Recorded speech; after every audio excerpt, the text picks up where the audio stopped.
universitario, de ser un gestor cultural, pues es un socialista, un socialdemócrata,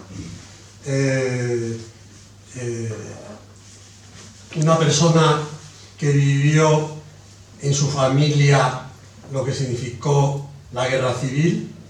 La mitad de esa familia murió en París y no hace muchos años trasladamos sus cenizas a La Coruña, a mi ciudad natal. El resto de mi familia, mi abuelo, mi padre, mis tíos sufrieron,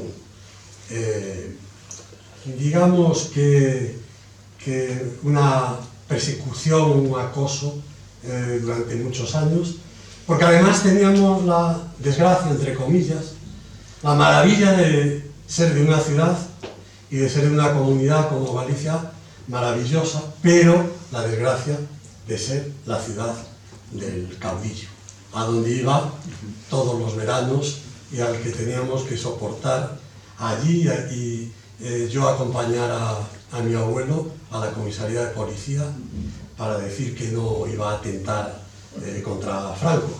Era un alto funcionario del Ayuntamiento de La Coruña y imagínense ustedes si iba a atentar, ¿no? Digo esto porque para nuestro presidente, yo y otros muchos miles de socialistas somos fascistas, somos la ultraderecha, somos unos traidores. Me gustaría saber el currículum familiar de muchos de ellos. ¿Qué hicieron durante la República? ¿Qué hicieron durante la guerra? ¿Qué hicieron durante la transición? Me gustaría saberlo. Por lo tanto, en este sentido, quiero decir que fui diputado socialista por La Coruña, parlamentario, ministro de Cultura, director del Instituto Cervantes, y me siento orgulloso.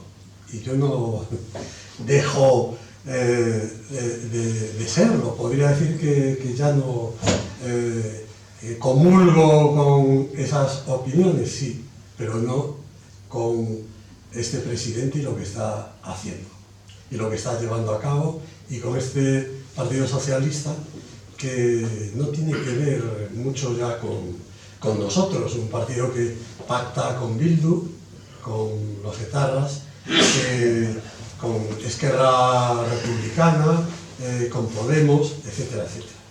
Yo no puedo concebir esto. No puedo concebir que un presidente del gobierno socialista, en el pleno del Congreso de los Diputados, se dirija a la representante de Bildu para mostrar sus condolencias por la muerte de un asesino etarra, cuando ese presidente del gobierno no ha recibido ni visto nunca a ninguna víctima del terrorismo, ni siquiera a las víctimas socialistas del terrorismo.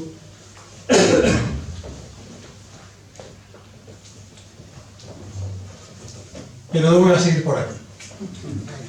Voy a leerles un texto sobre la democracia y sobre algunos de los problemas que yo veo sobre ella. Los problemas de la democracia contemporánea se acumulan. El mal funcionamiento de los sindicatos, la profesionalización extrema de los partidos políticos, no siempre con los mejores representantes, ni la gente mejor preparada, la falta de preparación de esas élites dedicadas a los asuntos públicos, así como la influencia cada vez mayor de los poderes financieros y sus mercados incontrolables, que más de las veces sustituyen a las instituciones democráticas, exasperan a los atónitos ciudadanos. Vemos como las empresas, Microsoft, como tantas tecnológicas, están en los países, no pagan impuestos, hacen lo que les da la gana, pueden cortarnos la comunicación y nadie ya es capaz de controlarlas. Muchas veces el poder político está ya por debajo del poder que tienen estas empresas, que son realmente quienes tienen una influencia tal que a no mucho tardar, si no se les pone límites, llegarán a hacer prácticamente lo que quieran. Dependemos de ellas. Si tienen ustedes los móviles, probablemente nos estarán escuchando, hasta tendrán la paciencia de escucharme a mí las palabras que les dirijo y así sucesivamente. La sociedad actual se mueve entre el consumo y el entretenimiento, dejando cada vez más al margen la formación y el saber. La democracia, el sentimiento que hoy muchos de sus ciudadanos sienten hacia ella, es de falta de protección de sus derechos, además de una creciente imposición de deberes no siempre muy claramente explicados. Lo vemos con los bancos, cómo nos tratan en los bancos. La promesa que hizo Nadia Calviño de que nos iban a atender, que no se ha cumplido absolutamente para nada. Cómo los bancos u otras, las eléctricas, las del gas u otras empresas, nos obligan a ser trabajadores de ellas, a hacer el trabajo que antes hacían los empleados de esas empresas y los tenemos que hacer nosotros. ¿Quiénes nos defienden? ¿Nos defiende nuestra democracia? ¿Nos defienden nuestros representantes? ¿Qué significamos para esos bancos que tienen nuestro dinero, que lo manejan como les da la gana, que pueden quebrar y que tiene que recurrir el Estado para que, hundiéndose ellos, no nos hundamos todos nosotros, y sin embargo nos humillan, nos maltratan cuando vamos a decirle que hay cosas que no sabemos hacer y que además no tenemos por qué saberlas hacer, porque somos médicos, abogados, profesores universitarios, ingenieros, pero no empleados de banco o empleados de otra empresa. Por lo tanto, hay un manifiesto desagrado de la ciudadanía por el comportamiento que muchas instituciones públicas y privadas tienen para con nosotros. Cómo funciona ahora la seguridad social, que no atiende a la gente, que hay colas, que hay jubilados que no reciben su dinero, parados que no reciben su dinero. ¿Eso quiere decir que funciona bien el Estado? ¿Está funcionando bien? Y que no se tiene acceso, que no se puede llamar porque nadie contesta, que no se puede ir porque nadie te recibe, etcétera, etcétera. Todo eso está pasando, no nos lo inventamos. Además, quienes tenemos ya alguna edad lo sufrimos también directamente.